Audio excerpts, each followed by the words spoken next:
Hello out there, this is Wake Angel 2001 coming at you with a surprising find. Sometime last month I was trolling through eBay looking for old collectibles I'd missed out on when I found a selection of Resaurus Amy Rose figures. Now Amy Rose was a difficult figure to find even when the Resaurus line was new on the shelves, so finding one this late into the game was actually really surprising. And it came with a rather interesting story. You see, apparently, if the eBay seller is to be believed, a case worth of these Amy Rose figures was just randomly thrown into a box and left forgotten on the back of a factory shelf. The leading theory is that they're factory rejects, and they had basically been forgotten for, 20 years? Because they were originally made in, 1998, and now it's 2018? Actually, let me see. Where is... Ah, yes, there is some copyright information right here in the back of her neck. 2000. Copyright 2000 Sega. Okay, so this figure was made in the year 2000, meaning that it's an 18-year-old figure. And apparently had spent most of that time just literally sitting in a box in the back of a factory in China until somebody stumbled across it and put them up on eBay. She had no accessories. The eBay seller said that there was a notable smell, possibly due to water damage.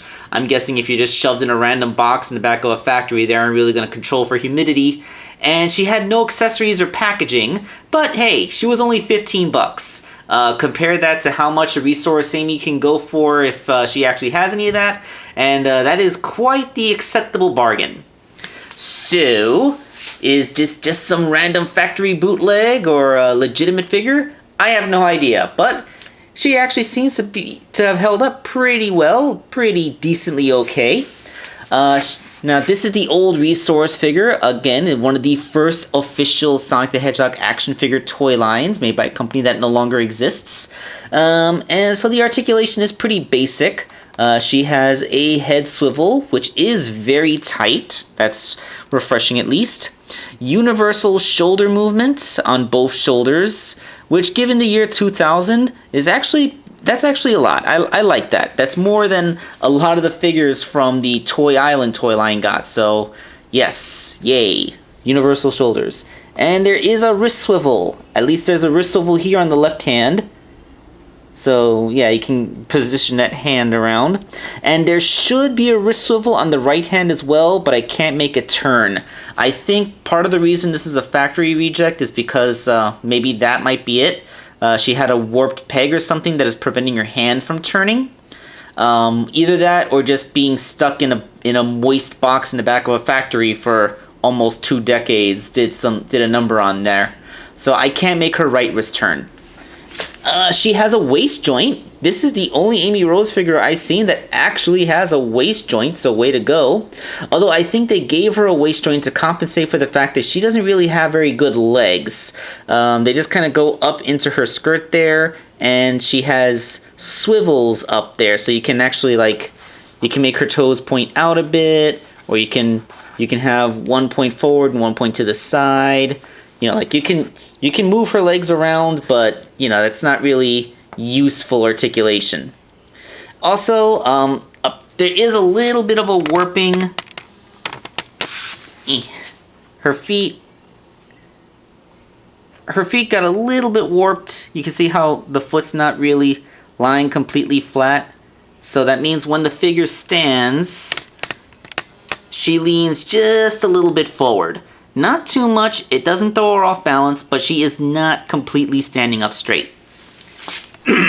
So, let's compare her to the only official Resaurus figure that I was able to get when the line first came out, which of course was my original Sonic. And yes, because even when, let's see, the year... I was about 15, roughly 14 to 15 when Sonic Adventure first came out and I got this toy. So that means that even back then, I was absolutely obsessed with making sure that the figure, that my very first ever Sonic action figure would remain fully intact. So he is every bit as crisp and nearly pristine as the day I bought him. And you can see here that Yeah. Can't say the same for this. I'm not sure if it's showing up on the camera very well, but Amy's paint looks... Well, it feels tackier. When I touch her, it feels like I'm touching a vinyl figure that has some texture to it. Well, this one feels much more silky smooth. I think there has been some paint damage. Although it's funny that I'm not sure if this is a mistake or if they just forgot that Amy has skin-colored cheeks just like any other hedgehog, but, you know, she doesn't have a, like, you know, that's supposed to stop before the back of the head. I don't know. Maybe it's a quirk of the way they built the figure and they didn't want to spray paint in there. But yeah. That's just a weird quirk of the way they painted her, but you know.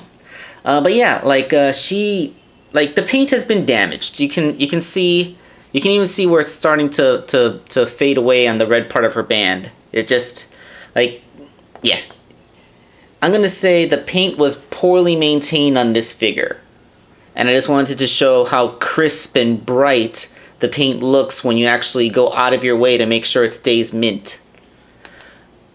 Yeah, because I actually keep that thing in the original packaging to display, and I just take them out for cameos like this. Actually, there is a little thing. Let's get my spotlight off. Alright. This is a sonic screwdriver. Ultraviolet light. See that? Look at that. You can see how the paint is thinning, revealing the plastic underneath, and how it isn't really applied very evenly.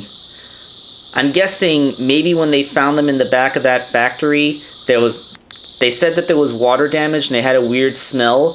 Maybe there was mold or goo growing on them, and they cleaned that mold off in order to make them presentable to sell on eBay, but the cleaning process left marring in the paint, which is probably why she looks so dull and it isn't so, and you know, like, a black light reveals the pattern.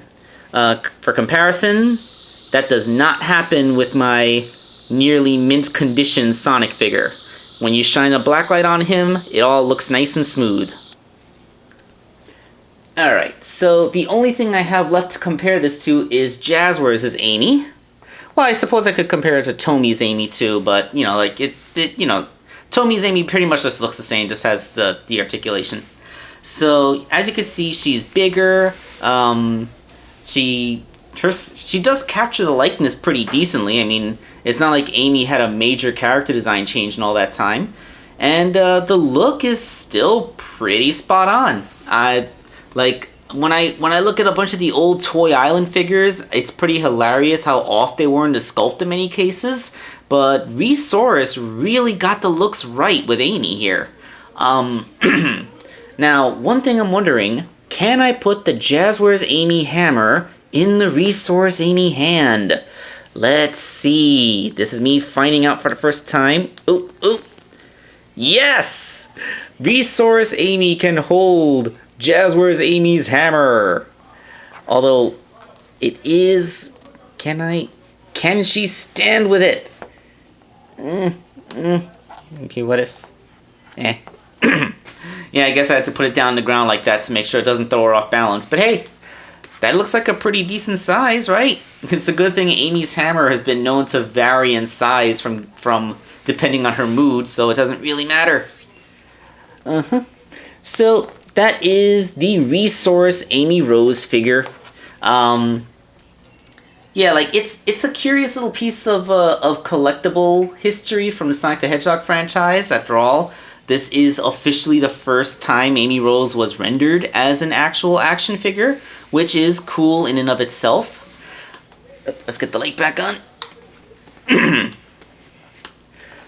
Oh, one thing I want, like, the Jazwares Amy has a very bright bubblegum pink, while this one's a darker, almost fuchsia shade of pink. But I'm not sure if that is the way the paint originally looked or if it's just faded over the years because of poor storage. So I don't want to judge them for not using the precisely correct type of paint. So that's why I just now remembered to mention it. But still, it is nice for me to have an Amy Rose. And again, like, if if more of these factory reject Amy's pop up on eBay, I guess I could, like, for 15 bucks, I guess I could recommend picking them up. I mean, it's not like they're ripping you off with a piece of trash, because the figure, aside from one wrist joint not working, is perfectly intact. But from what they said, the quality of how the legs work varies, and some of them are not able to stand on their own. I mean, they still have the peg holes, so you can stick a stand in there, but they don't come with the stand, so that's something you'd have to look for. Just throwing that out there. Alright, so this is Wake Angel 2001, and I'm signing off.